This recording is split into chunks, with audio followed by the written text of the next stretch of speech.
in the valley of the Rhine, where mist rises like incense from the earth and the sound of bells drifts across the morning air, a child was born who would one day hear the music of creation itself. Her name was Hildegard. From her earliest memories, she saw the world differently. Colors shimmered in the wind, light had a voice, and silence itself seemed to breathe. When others saw clouds, she saw living fire. When others prayed, she saw the answers written in gold. Her visions frightened her at first. "It was as though my soul were in another place," she would later write. "And I saw the living light that has no beginning and no end." She told no one, fearing madness or sin, until one day, unable to contain the fire within, she confessed to her spiritual mentor, "Father, I see something when I pray." Instead of rebuke, he looked at her with awe. "Child," he said, "you see what others cannot." At 8 years old, Hildegard was offered to the church as an oblate and placed under the care of the noblewoman Jutta of Sponheim in a small stone anchorage beside a Benedictine monastery. The walls were narrow, the air heavy with the scent of wax and prayer. It was a place of silence and discipline, but within that stillness, Hildegard's visions grew. At night, when the sister slept, she would wake trembling, overwhelmed by radiant light that filled her cell, a living brilliance that spoke not with words, but with harmony. She felt both terror and peace. She called it the shade of the living light. As she grew older, she began to see that the visions were not for her alone. They were messages, not of punishment, but of order and beauty.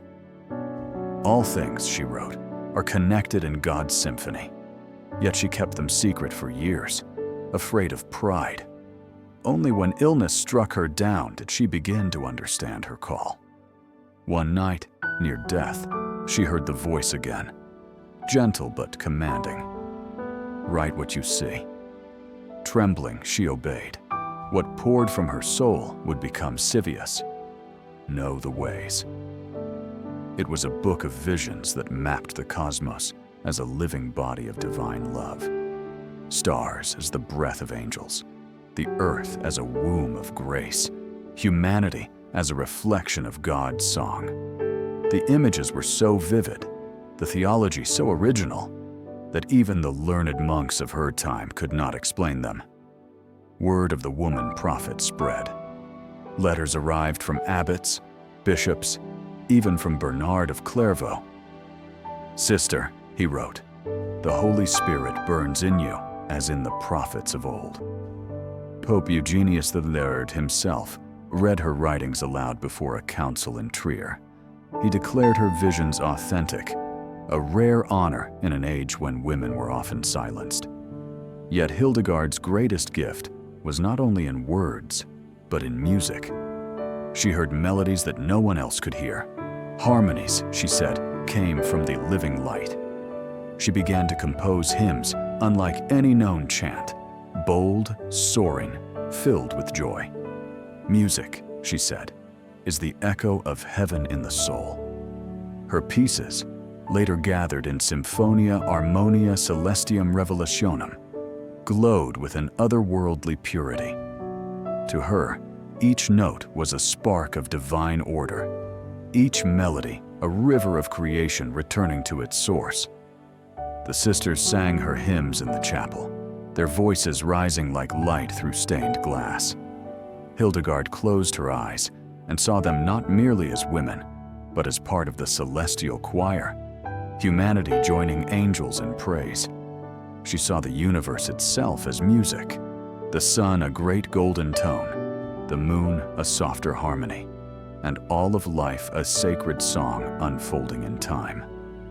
"The Word," she said, "sang the world into being, and we are the echo of that song." As the years passed, Hildegard's fame spread beyond the cloister walls.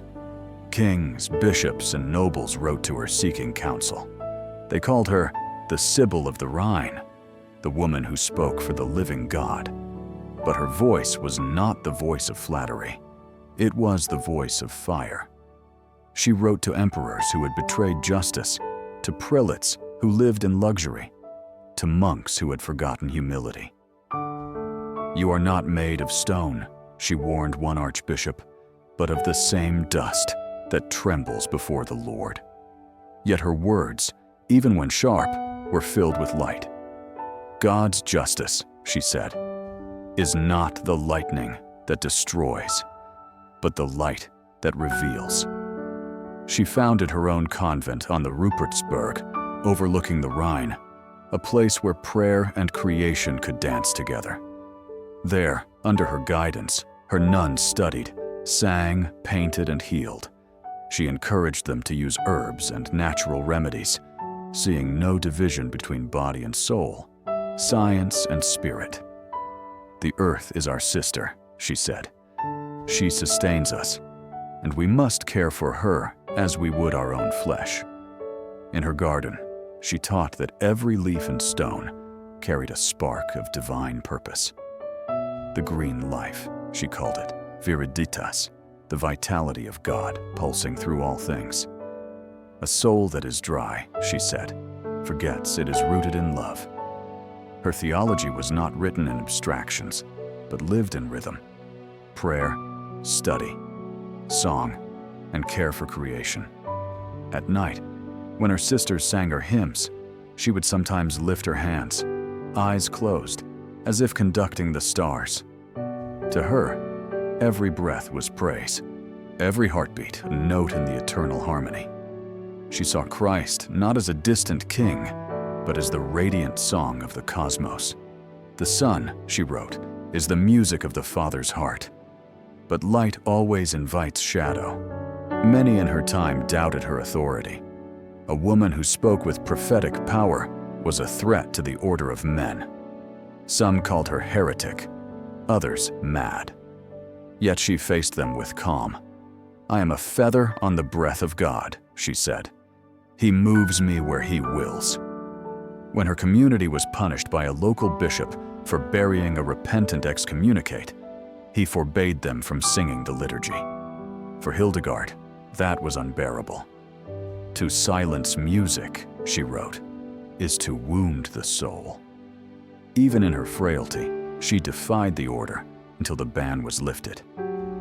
"The angels still sing," she told her sisters, "and so shall we." In her final years, her body weakened, but her visions deepened.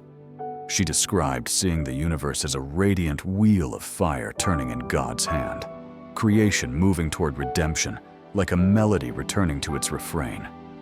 She spoke less often, choosing silence over speech, contemplation over instruction. "The soul," she wrote, "must become a symphony for the spirit." On her last morning, the sisters found her gazing toward the east, where the sun was rising over the river. "Look," she whispered, "the light calls me." Her eyes filled with tears, not of sorrow, but of joy. As the final chant of Compline faded, she breathed her last. Her face was peaceful, her hands folded like wings. The nuns said that as they prayed beside her, a warm light filled the chapel. Soft, golden, like the first note of a dawn.